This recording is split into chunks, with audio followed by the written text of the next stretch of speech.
Welcome back everybody. Today we are going to be talking about a fragrance from a relatively new house out of France called ByBozo.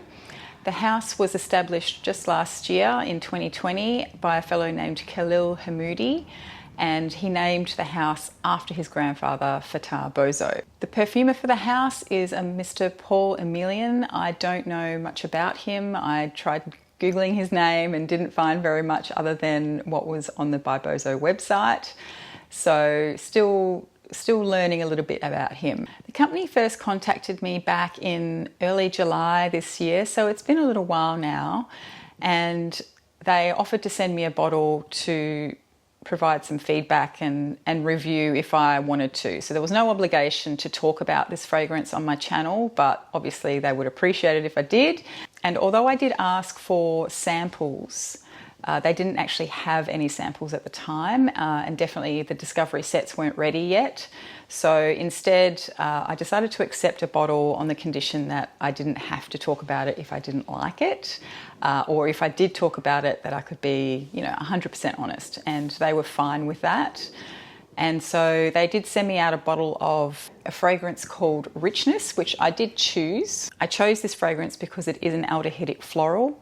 And if you've been watching me for any time now, for about the last 12 months, I've been a little bit obsessed with aldehydes and florals. So hence why I chose this one. Also, this one at the time, I don't think had been reviewed by anybody else. I haven't checked to see if anyone's reviewed it since. So interesting to see if anyone has. I did pepper this company with quite a few questions before I came to a decision, and they were very obliging and answered all of my questions very patiently. And I've even sent them obviously more questions since I've smelled the fragrance, and again, they've been very responsive, very kind, and very open to my thoughts and my feedback. I did ask them for some information about the inspiration behind this fragrance.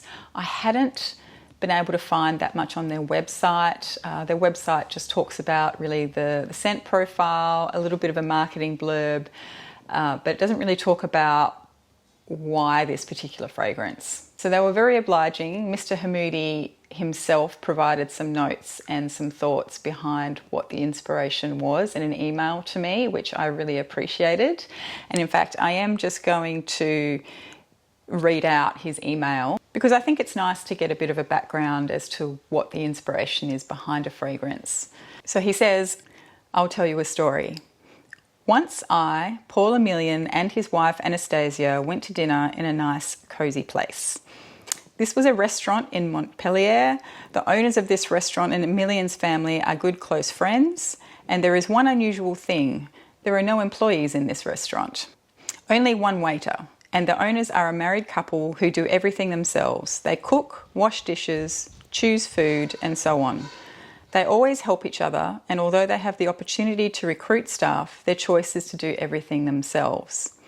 They enjoy it. So what surprised me the most about this story was when Paul Emilian himself and his wife put on aprons and just started helping their friends, as there were a lot of guests in the restaurant that day.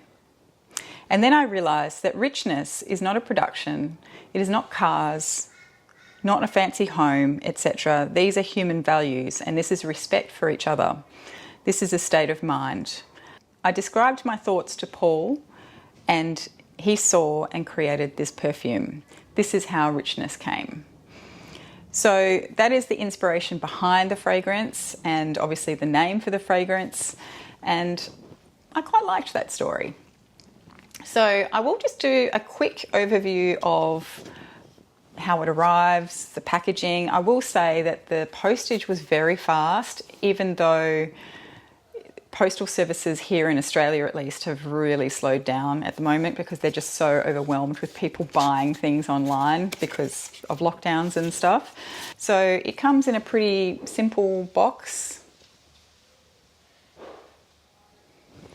And then inside the cardboard box is another smaller box which slides out and the fragrance sits in there. Obviously, I do not have the fragrance in here at the moment. It also comes with a handy little polishing cloth so that you can keep the bottle clean and fingerprint free. which I do appreciate. So this is the present. I've already shown you the bottle effectively, but this is the presentation. It's a very simple bottle. It is quite hefty. It weighs quite a bit, so it does feel quite luxurious. It's not a magnetic cap. It does have but it does sort of snap on. The lid is quite heavy. And then my favourite thing about this bottle is the atomizer. The atomizer is really cool. So I'll see if I can show this to you.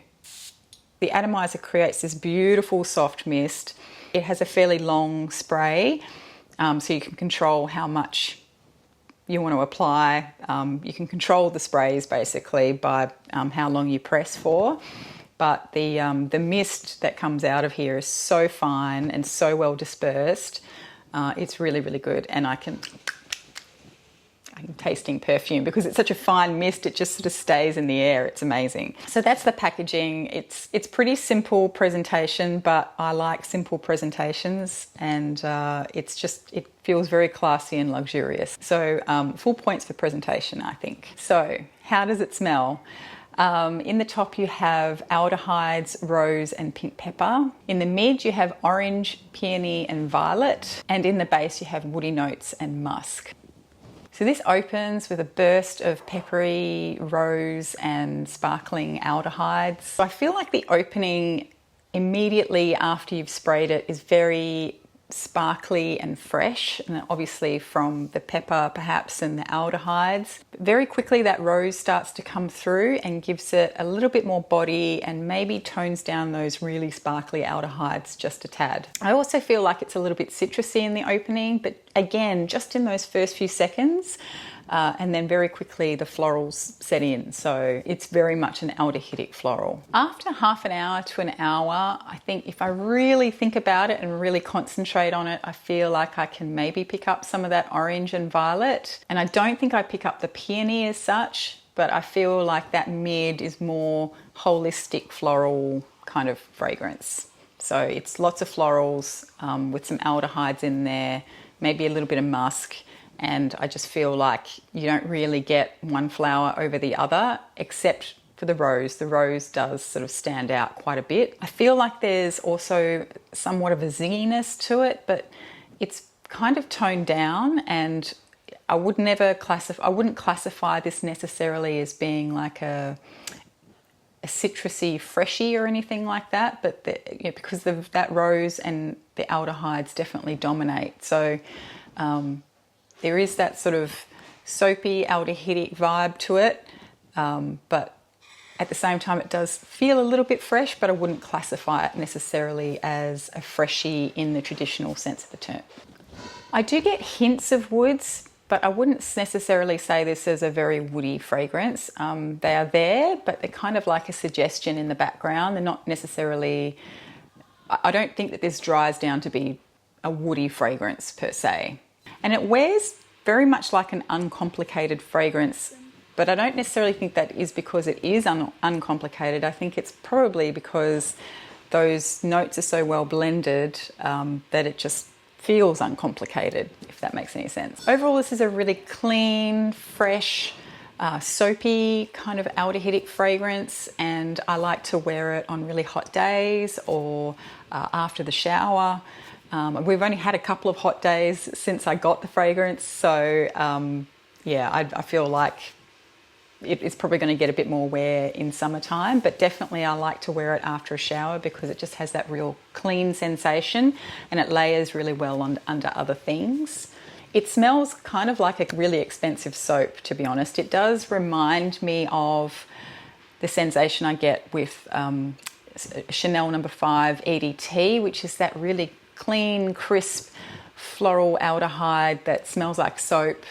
And it doesn't smell like Chanel No. 5, but it has that same feeling for me. It just has that really clean, sort of soapy feeling. So this fragrance does smell very similar to another fragrance that's already on the market.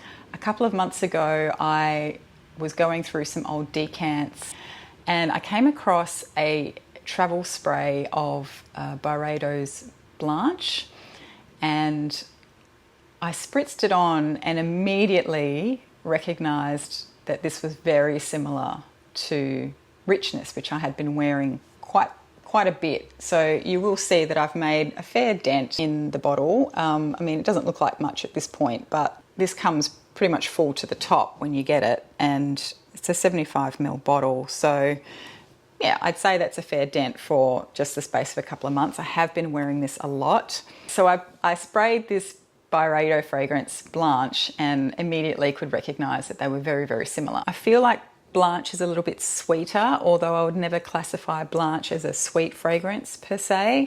And I think Blanche also is slightly more woody and a little bit more diffusive. So it tends to wear a lot lighter than this one does. Conversely, I feel like Richness has a little bit more body to it. It has a creaminess to it as well, which I don't think Blanche has. And I feel like the florals have a bit more, I don't know, they're a bit more fleshy. And as I said, Blanche to me seems just a tad bit sweeter, although again, I don't think it's a sweet perfume. And I feel like Richness retains that more crisp, clipped feeling to it, whereas Blanche, as I mentioned, is more diffusive and airy. Overall, I feel like Blanche is just generally more translucent and airy, whereas Richness is a little bit more opaque, more soapy, and packs a bit more of a punch, I think. Weirdly though, even though I get more woods with Blanche and more florals with Richness, I feel like Richness has a slightly more masculine edge to it, and that Blanche is maybe a little bit more feminine. I don't know how that works, but that's just, I mean, they're both very much unisex, but I feel like Richness just leans slightly more masculine, even though I feel like I get more of the florals from it than the woods. So overall, I like them both, and I think that if you already own one, you don't need the other. But if I was to be faced with the prospect of having to buy one or the other, personally, I would pick the ByBozo fragrance just because, again, I feel like I get more of those florals. I feel like it has a bit more body to it, and it definitely lasts longer on my skin than the Blanche does. And so that's basically all I really have to say about this fragrance. I did ask them point blank if this was an inspiration fragrance after I smelled Blanche and realised that they were quite similar. And they were very good about it. They came back to me immediately and said no, that these were original creations. They weren't aware that it smelled like Blanche, and they certainly didn't suggest that I can't mention that. So hence I'm mentioning it, because if you already own Blanche, you probably don't need this one. But if you like Blanche and you've been thinking about it, but you didn't want it because it wasn't lasting very long or it didn't have very good performance, then this one might be a better option for you. So there you have it. That's my review of Richness from the House of ByBozo. I am curious to try others from the house, because I do feel like these fragrances, well, this one in particular, it does feel really well made. It feels like they've used quality ingredients and it smells luxurious. I did have a look at the ByBozo website just last week, I think, and I've noticed that they have both travel sizes and the full-size bottles, so you can get these in a 15ml travel size as well, which I also appreciate. You know, I like it when houses provide fragrances in smaller formats. So I think I will be trying more from this house, and I look forward to getting my hands on some samples. So thanks very much for joining me. If you got this far, if you liked this video, please do give it a thumbs up. Otherwise, I will see you in the next one. Bye.